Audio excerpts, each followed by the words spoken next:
Please welcome to the stage the president of the American Psychological Association, Dr. Thema Bryant.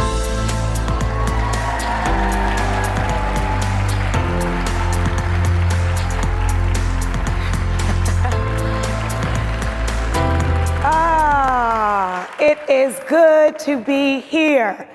Somebody say, welcome home. Welcome home, welcome home. And so I invite you to make yourselves at home, to engage with your bodies, to engage with your voices, to engage with your spirits. You are welcome here. So if you ever need to raise your hand, you can raise your hand. If you want to run a lap, you can run a lap. If you want to lay in the floor, you can lay in the floor. You belong here.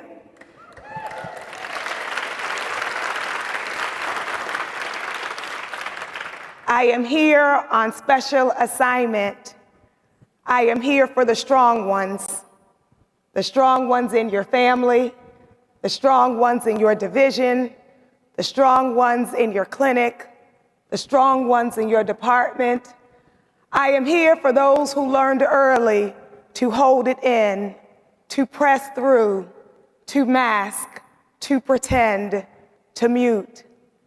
I am here on special assignment because the reality is you are not just a vehicle for other people's healing.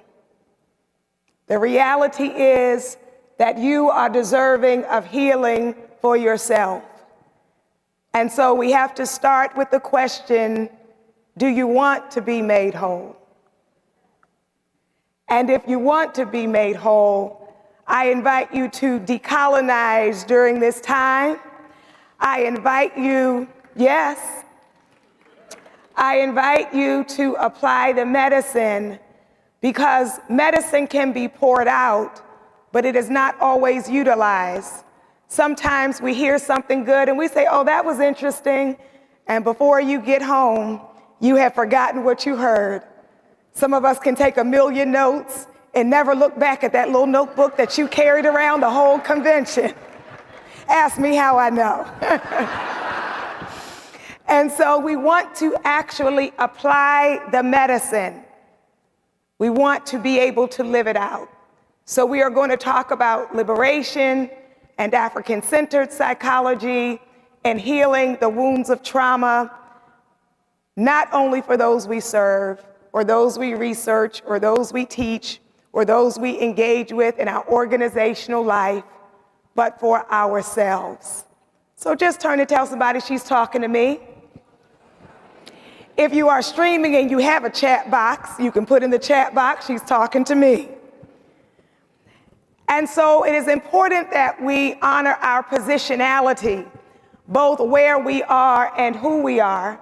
So I want to, as we have done throughout the convention, acknowledge that we are meeting and gathering on land that was cultivated by indigenous peoples. And I want to name not just in Washington, D.C., but those who are watching all over the nation and all over the globe. We want to honor those who cultivated the land, honor their sacrifice, honor their mistreatment, and also honor their contributions past and present. For a land acknowledgement to not just be lip service, it has to be followed with action. And so we have to live out of a place of solidarity. And I am so excited about the work being done at APA through the Racial Equity Action Plan. In addition to the land acknowledgement, I want to give a labor acknowledgement that the reason we have as a nation developed at such an accelerated pace is because of the labor, largely of people of African descent, that was exploited and unpaid and unacknowledged. And now in Florida, it is being taught that that abuse and violation was of service to those who were enslaved. And as Senator Warnock recently said, that is child abuse of every child of every race, to teach them that torture is for your good.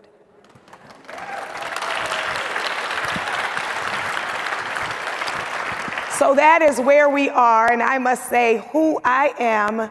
I am a cisgender woman of African descent. I hold multiple identities. I am straight, I am Christian, and I acknowledge the privilege that comes with those identities. I also live with chronic illness, invisible disabilities. I am a mother and a daughter and a sister and a friend. I am a dancer, like many of you, and Cookie Monster today. I am a minister, I am a poet, and I am a living soul. So by my laying out of my identities, we already start to decolonize this space, because a colonized psychology teaches you that to be a professional, you have to erase your identity. And I tell my graduate students at Pepperdine, if you get to commencement and you have left yourself behind, we have robbed you. And so it is important that you bring your full self into the place. If you erase yourself in order to be acceptable or palatable, then that is tokenism. And we don't need your face on the brochure, your face on the website, your name on the graph, if your spirit is not welcome, if your culture is not welcome, if your community is not welcome. So when we say we belong here, that necessarily requires that here will have to shift. And yes, it has to shift. And I just love in the prior session on decolonizing psychology, Dr. Santana said, they don't know who they let in. Turn and tell somebody, they don't know who they let in. The room has to shift because we are here. And so I want to also name, recognizing African-centered psychology, the great work of Dr. Darrell Rowe and many others, that I do not pretend to come at this talk from the stance of objectivity. Objectivity is something people pretend exists when they want to think marginalized people have a culture or values, and what they have is just regular and normal and healthy. All of us have a perspective. All of us have a lived experience, and your lived experience shapes the research questions you ask, who you choose to study, the way in which you study, the implications and conclusions you come to. When a client comes and says something, what you pick up on and what you ignore is based on your subjectivity. And so, when I come to talk about trauma, including the trauma of oppression, I want to admit to you, I did not dedicate my life to studying this simply because I found it intellectually interesting. I was not just curious about the stress and trauma of racism and other forms of oppression or interpersonal trauma. I have come to this work because I see the urgency of it, the impact of it in my life and the lives of those I care about. And so those who have tried to shame you because you are passionate about what you study have it wrong. Let's think about the cost of pretending that you are not invested in your work. The reality is we all have an investment, and if we look at the ways we have chosen to spend our lives within this field, it tells the story. And it reveals some things about us that perhaps we are not aware of even ourselves. So as we center in thinking about first the wound and then the healing, we recognize the impact of trauma. I have begun using this term homecoming, and when we think about homecoming, we have to start with the opposite of that, which is a psychological homelessness. Trauma disconnects us from ourselves. When we are stressed out, we are not rooted and grounded in ourselves. We are psychologically, emotionally, spiritually, sometimes physically unhoused. We are ungrounded and uncentered. And those of us who do trauma work or trauma survivors know that it is not enough to just pay attention to what is coming out of the mouth, but what is showing up in the body. Which is why my clients are survived when I say to them, you can breathe. And they realize they weren't breathing and say, how do you know? I know what it is like to live with shallow breath. I know what it is like to survive trauma, oppression, violation.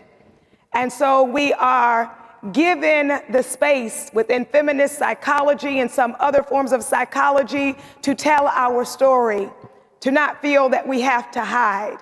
And so I understand trauma as a survivor. I also am clear about what we are witnessing in terms of the pervasiveness of trauma. When many people talk about the mental health crisis, they don't come to it from a collective standpoint. Many people are talking about it as if a lot of individuals are, for some unknown reason, displaying trauma distress. When the reality is, collectively, we have gone through so much in our communities, in our nations, and around the world. So just turn and tell somebody, it's been a lot. It's been a lot. It's been a lot, yes. And so we want to then spend most of our time in this dialogue speaking to the solutions, and the solutions are coming from various strands of psychology that really can be seen under a similar umbrella. When we talk about decolonizing psychology, we are talking about dismantling, disrupting the ways in which we have been given a colonized mindset, a colonized training. What is a colonized mindset and training? It is when we are disconnected from others and even from ourselves. When we are seeking to extract and to accumulate without honor, without appreciation, without respect. And so, as Dr. Harrell just said, it's about reclaiming and remembering who we are. It is not only about what we are dismantling, but it is also about what we are creating. So when we think of a decolonial psychology, we can also consider indigenizing psychology, meaning recognizing that there were human beings healing long before our field was created.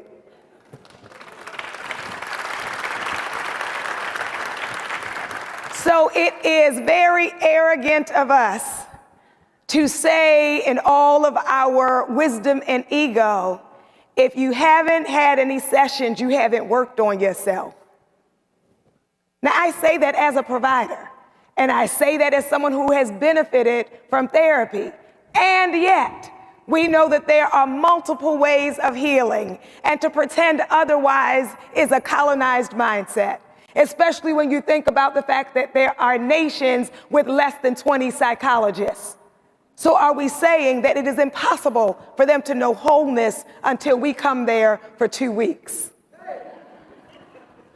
So it is very important that we constantly have a critical lens, an engaging lens that recognizes nuance and complexity. And I was so appreciative at a conference a couple of years ago with the Association of Black Psychologists.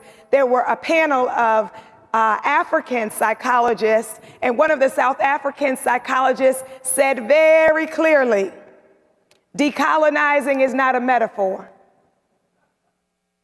It is impossible for us to deal with wholeness and healing if we do not deal with justice. And so when we talk about decolonizing psychology, we're also talking about, as we have proclaimed over convention, joy and justice, that we have to address the injustices in order for there to be true healing. How many people feel better when people treat you right? Feels better, feels better, feels better.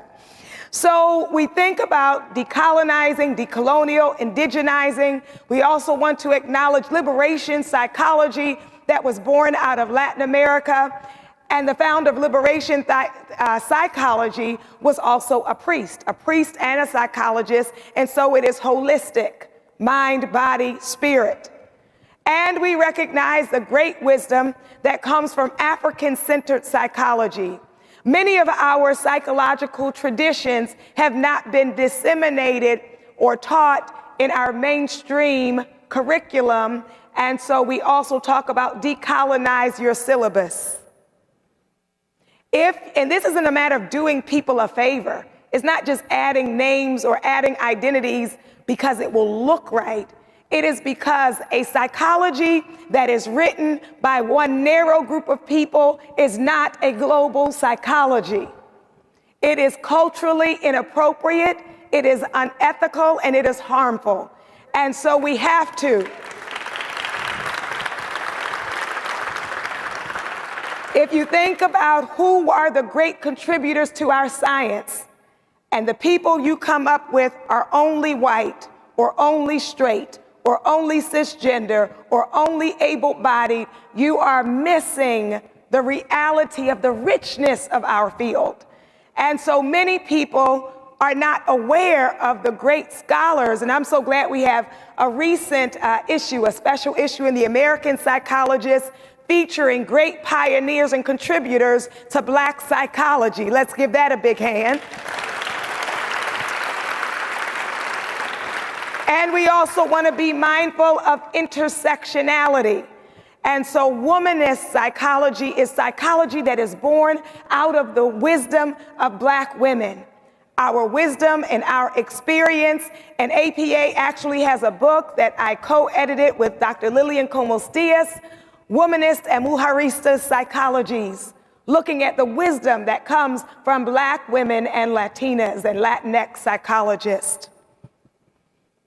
So this is a conversation between what we know about the symptoms of distress that show up in the aftermath of trauma, and then the solutions that we know from decolonial, liberation, African-centered psychology. The reason it is important, and it is actually decolonizing in nature, to recognize that marginalized communities are carriers of solutions, is it disrupts notions of a Messiah complex, where people say, I care a lot about marginalized people, and that is why I want to rescue them. That is why I want to teach them what family life is supposed to look like.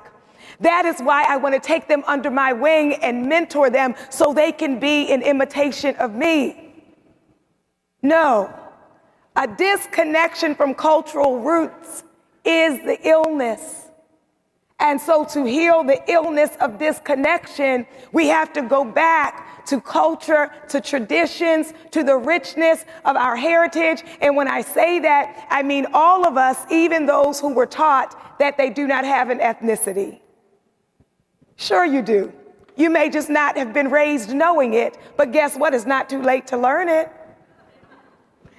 I loved going to a training on Chicano affirmative therapy where they talked about culture as medicine and culture as a treatment intervention. And someone raised their hand and said, well, what if the person isn't into culture? Like, then what would you do instead?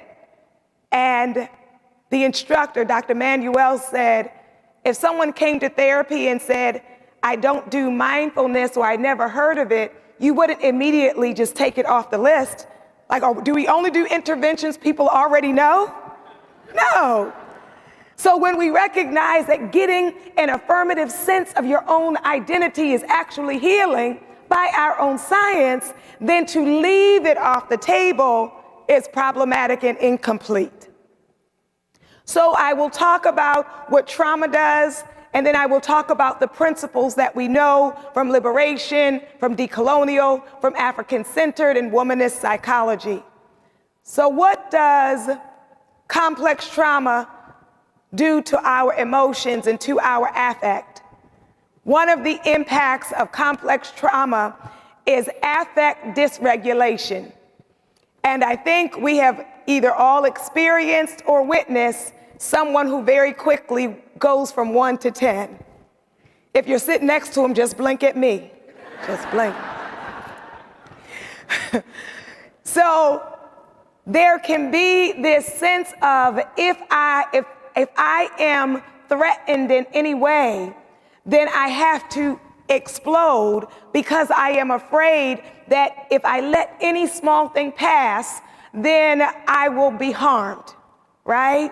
So I started working with trauma survivors, and one of the things we would do when people have these large reactions that don't seem to match the moment is I first started off saying, well, let's rank the event in terms of how offensive was it. And I noticed very quickly for complex trauma survivors, they would rank nothing like a 4 to an 8. Like everything was, you did something, you didn't speak to me, it's a 10. Like everything was a 10. And there is that sense of the hypervigilance that leads me to explode because I feel at any moment I could be harmed.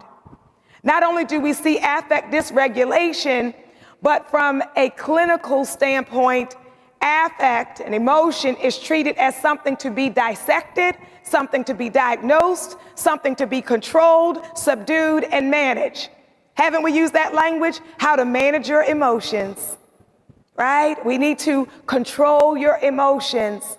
So from a liberation and African-centered psychology, we recognize the importance of balance. And when we have balance, we can have a range of emotions. And so you want to think about culturally, religiously, by your gender, what emotions were you taught you could not have? I know in my community, I often growing up heard a phrase, and that phrase was, fix your face. Anybody hear that? Fix your face. Children are supposed to look pleasant or grateful or peaceful, right? And so some of us then grew into adults where we have a permanent fixed face, even though our hearts are broken. And so we want to operate in balance, which means there is not the toxic positivity where only positive emotions are acceptable. And you would think we would know that as psychologists, but some of us don't do well with angry clients. We want them to hurry up and get over it because of our own unhealed wounds. But to be able to sit with people's outrage about outrageous things is important. To honor affect as information, to honor affect as sacredness, to honor affect as people honoring us by being willing to be honest instead of the script, how are you, finding you? And so we want to invite truth-telling into the place. And so we do not require that people resist their experience, but for them to show up as their full selves. We also know from African-centered psychology that we heal together, that we heal in community. And so what does it mean to shatter shame when I can reveal the truth of my emotional life and not be judged or rejected or condemned or pathologized? So we want to make room for us to be human again. And to be human again means I don't have to be a robot, that I can be tired, that I can be stressed, that I can be disappointed, that I can be frustrated. Somebody say, feel your feelings. And isn't it interesting that we say that to our clients, but then in our own field, we require that we button it up because we want to be professional, even when people have gone through grief, that they need to show up as if nothing happened. Trauma not only affects our affect, but also our relationships. Complex trauma impairs our ability to connect with each other, to trust each other. It can create a hyper-independence. It sounds something like this: I don't need any friends, right? Another one out here is, I don't like small talk. I don't like people in my business. I don't like people over around me. Trauma response. It's a lot going on over there, yes? We also talk about it in terms of attachment issues. And isn't it interesting, the research that's been done, that not only our childhood attachment styles can show up in our adult relationships, but our childhood attachment styles can even show up with our attachment styles at work. Isn't that interesting? That the way we navigate these professional spaces often started very early. And so there's all of this dissecting of your relationships. That's the problem. And then what is the solution? From indigenous psychology, from African-centered psychology, the notion that I am because we are, that we are a collective. And so if I say I am healed, your healing and your client's healing will go to another level when they have to start relating to people. I can feel healed all by myself. But then I have to start dealing with other human beings. There is another level that takes place. Indigenous psychology also teaches about collective care, not just self-care. I hope you all have heard the critique around self-care, which we often promote for trauma survivors, which is important but incomplete. So the critique goes like this. If you have a single mother of 3 who is not making a livable wage, and you say you just need to get a massage and take a bubble bath and set your boundaries, we are missing what healing is. Yes? And so we want to think about our collective care. What is the responsibility of family, of community, of systems and institutions? And I will tell you, when organizations bring me in to do trainings on self-care for their employees, they hate my final slide on institutional care. Oh, they hate it. Because we came for you to tell them what they need to do, not what we need to do. And so a lot of us are living in systems that are unsustainable. We not only think about self-care and community care, but we also think about the notion of our roles and responsibilities and mutuality. In Indigenous psychology and African-centered psychology, it is not a one-sided relationship. And many of us who are in this field have one-sided relationships. And it is important that we develop the capacity to receive, to live with mutuality and reciprocity. Trauma also disrupts your sense of yourself. It teaches you that you are unworthy. It teaches you that your victimhood is your identity. It requires from a cognitive behavioral lens that the logical conclusion is if these terrible things keep happening to me, it must mean something about me. And so we have to disrupt these notions of the person being the problem. But instead, for us to recognize from a decolonial lens that each of us, including those of us who have been harmed, are worthy. It means that we have to recognize the importance of empowerment. Earlier this year, I was fortunate to be able to travel with our CEO, Dr. Arthur Evans, to New Zealand. And we learned a lot from the Maori psychologists. And one of the things they talked about was an adolescent program, and the program was called Stand in Your Chiefness. And I think it is so important when we consider rites of passage programs or socialization programs for people to be taught their agency and their voice. That yes, there are those who will mistreat you, there are systems that are set up against you, but that is not the definition of you. And so from an empowered sense, we will have a broader, global, richer idea about who we are. And then in liberation psychology, we learn about problematization and the importance of recognizing the roots of the problem that are systemic, right? When we think on a gender scale, what would it mean if every time I worked with a girl or did research with a girl with an eating disorder, that I limited my research or my practice to her having cognitive distortions? Or if I wanted to add to it, maybe the eating habits of her mother. If you don't recognize that we live in a society that perpetually bombards girls with messages about their body's unworthiness, then you will miss the mark and think for some unknown reason, this girl has developed cognitive distortions. And so we have to shift our lens to understand our framework of what is the true problem. Not only that, trauma affects our bodies. And thinking of bodies, I invite you to take a moment to stretch, if that aligns with you. Y'all been sitting a lot today, yes? Yes, your body will say thank you. Yes. So what does trauma do to our bodies and tell our bodies? It teaches us that our bodies are to blame for the violation. You have young people who think it is because they were developed early that it is somehow their fault, or even adults who, because of the way they are shaped or designed, blaming themselves. There are those who are blaming themselves for their bodies responding even when they were a child.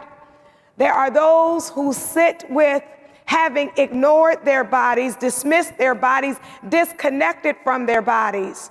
So when we ask clients, where do you notice that in your body?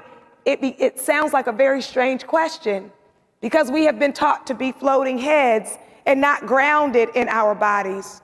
We have also been taught in our culture to try to control these bodies. How do we try to control them? It shows up in eating disorders, excessive exercise, no dance, sexual shame, sex as a tool that it is only a weapon for me to get something else. But what does liberation and African-centered psychology teach us about our bodies? These bodies are carriers of our life force. They are carriers of our breath.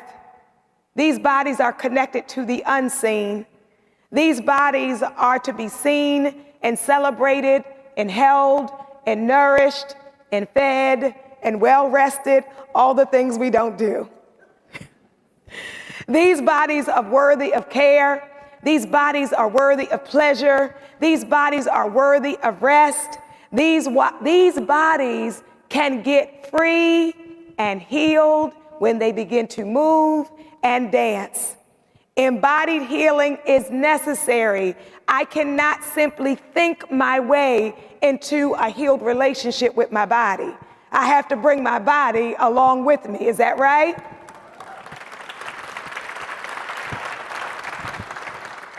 Trauma also shows up in busyness.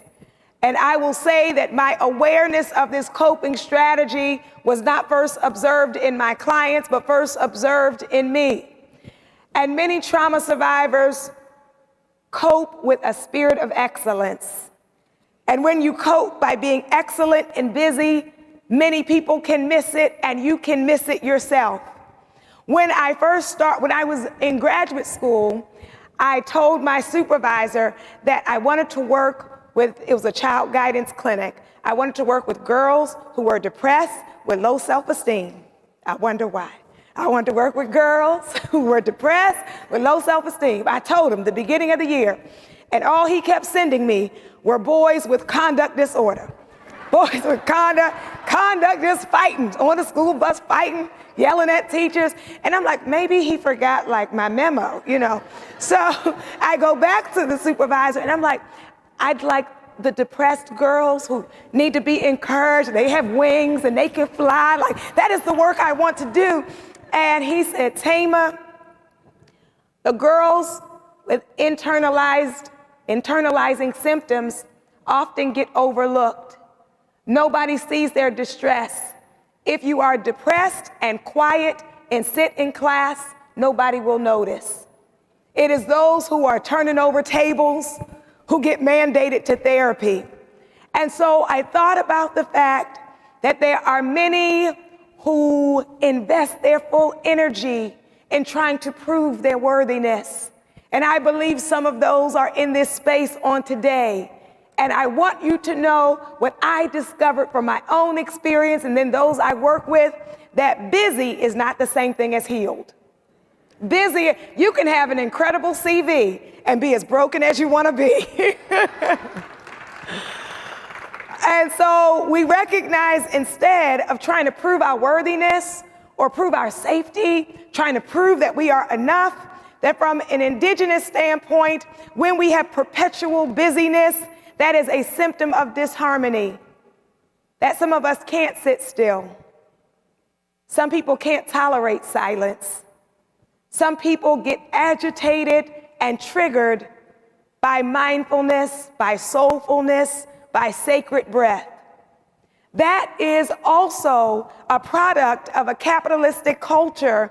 So this is not only the traumas we think about of interpersonal trauma, the trauma of oppression, but a trauma of a society that makes it unacceptable to say that you have limitations, that makes it unacceptable for you to set boundaries when you are trying to achieve and to grow. And so we want to shift out of that and recognize that frantic, perpetual busyness can be a symptom. I remember when I was living in Liberia, West Africa, And, you know, we like to, if you're walking down the street, you go like you're on a mission. I grew up in Baltimore, okay? You don't go too slow. You got to hold on to your bag and walk quick. So I remember the first time walking downtown Liberia and someone said to me, "Take time." And I'm like, they don't know me. You talking? Right? Take time, like what you want me to slow down for, right? So we have to learn how to slow down, and that is often developed with for those who are practitioners, our maturity. Because when you first start practicing, you think you have to fill every second. So you hate the clients who give one-word answers, because now like it's only 10 minutes have passed and I gotta come up with 50 more questions. But there is healing in the silence. There's healing in the stillness. There's healing in the space. And I want to say also for our researchers and educators, which is why it is so problematic that our sabbatical system, at least in my program, requires that you write an essay about the incredible thing you're going to produce while you rest. And it's a competition. You got to write the most incredible sabbatical application to be selected to get your rest while you do your incredible project. So we want to learn to slow down and be present. Just turn and tell somebody in a Liberian style, take time, take time, take time. Not only that, trauma can show up with control issues. How many of you are aware of your own or somebody else's control issues? Ah, my goodness, that control thing is something. So we often don't think about it as a trauma response, but this idea of needing to control everyone, you want to say, like, what is underneath that? What is the concern of what would happen if I was not dominating, colonizing, abusing, controlling, dictating the space? So we want to consider that out of our own woundedness, that we do not take on the characteristics of those who have done harm. But instead of trying to control everything, to recognize that everyone is sacred, is deserving of autonomy, and the phrase I like to use is release to receive. What are you willing to let go of so that you can receive? Just one little example of releasing control so you can receive. I had an adolescent client who was a sexual assault survivor, and her mother made an appointment for her. And just before the appointment, maybe 30 minutes before it, the mother calls and says, "My daughter said if I bring her, she's not gonna talk. So like, should we cancel?" I said, "No, it's okay, you can bring her." So she brings her daughter, and I meet the mother. I say goodbye to the mother. The mother's in the waiting room. I'm in the room with the daughter. The daughter sits down. So the way we have been trained would have us pull out that clipboard and ask our million intake questions, but we have to decolonize. So I said to her, "I'm so glad you're here. I just want you to know there's one rule for today's session: no talking." So she looked up like, "What?" I said, "Yeah, you know, healing can take place in the body. So we're just gonna do like some stretching. I'm gonna put on some music. I'll lead a stretch, and then I understand you play soccer, so then like you could teach me a stretch."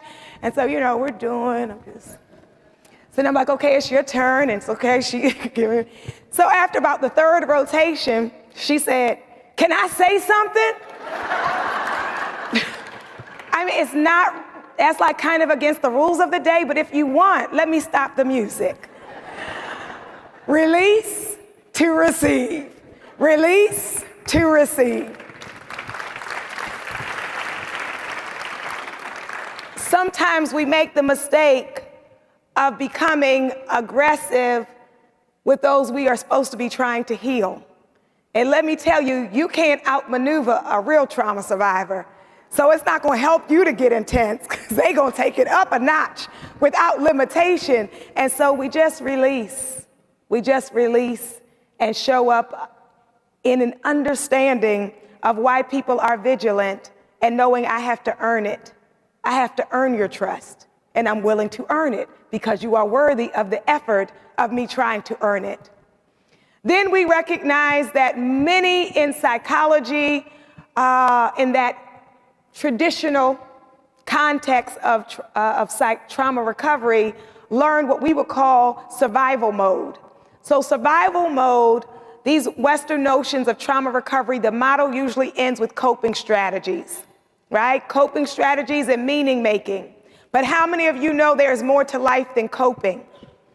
So when we consider from liberation psychology, African-centered psychology, that we want to consider in our research, teaching, practice, how do we enhance living, thriving, flourishing?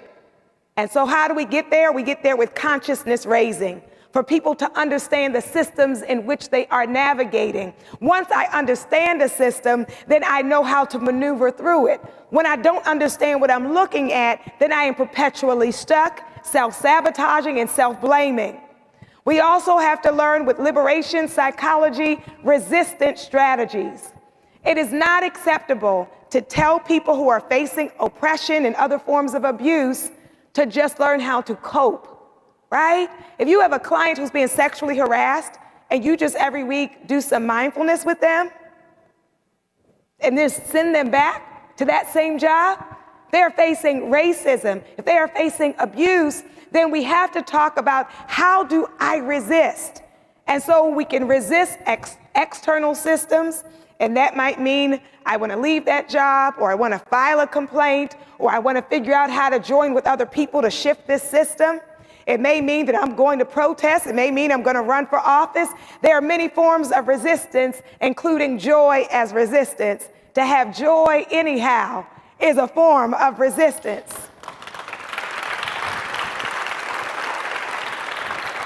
I cannot let my joy be dependent on everybody acting the way they're supposed to act, because you will be miserable every day.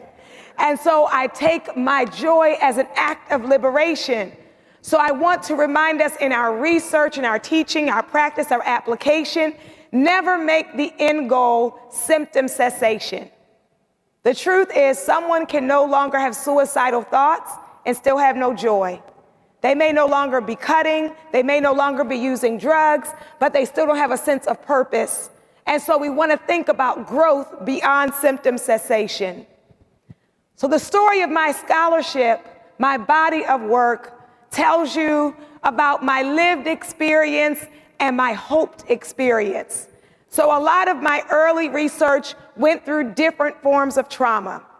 I've published on child abuse and how people cope with child abuse. I've published on sexual assault. I've published on war, on racism, intimate partner violence, trafficking. All of those things are very important. And then somewhere along the journey, I got very interested in how do we heal? Not just how do we manage the effects, but how do we heal? And so then I have written about liberation psychology, decolonial psychology, womanist, sisterhood, advocacy, expressive arts.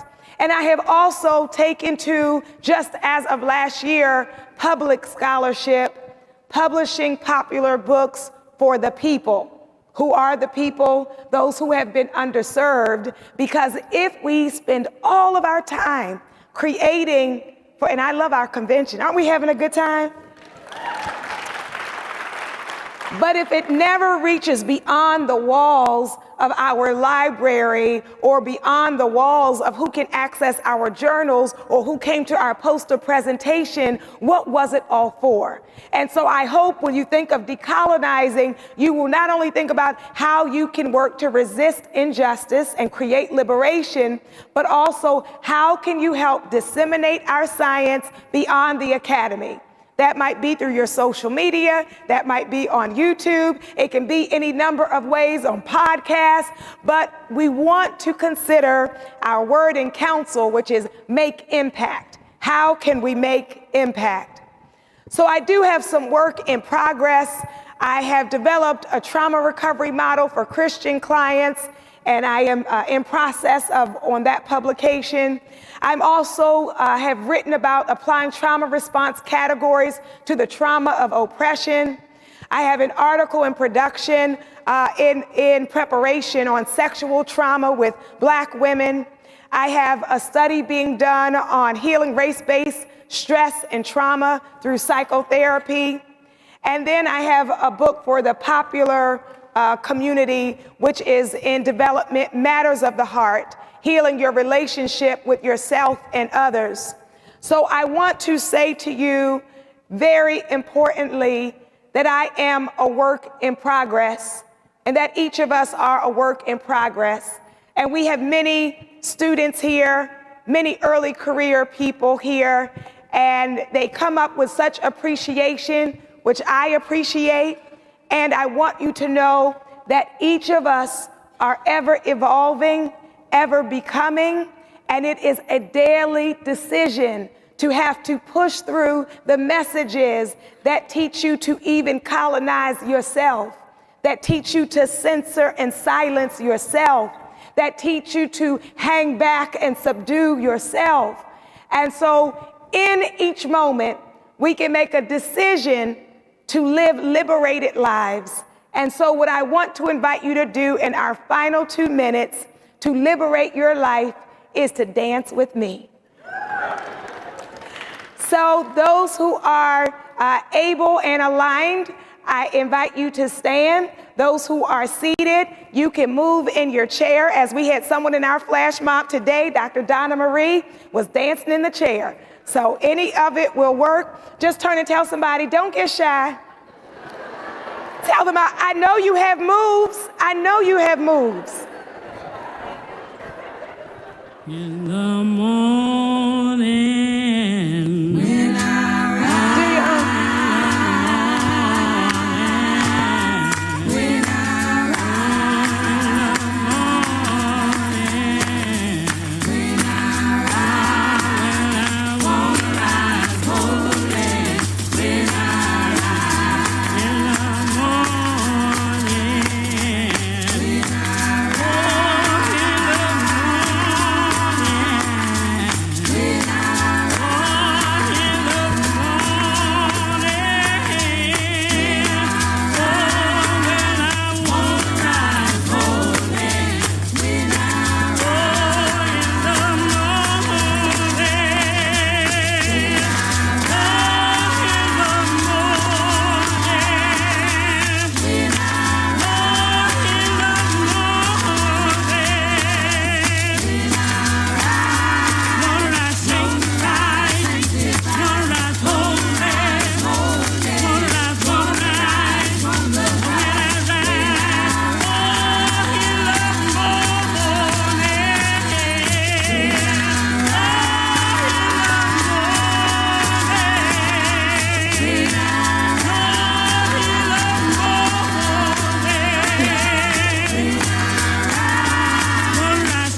Thank you so much. So you all will keep me in your thoughts and prayers as we think about how we're going to translate this to the American Psychologist article. Take care.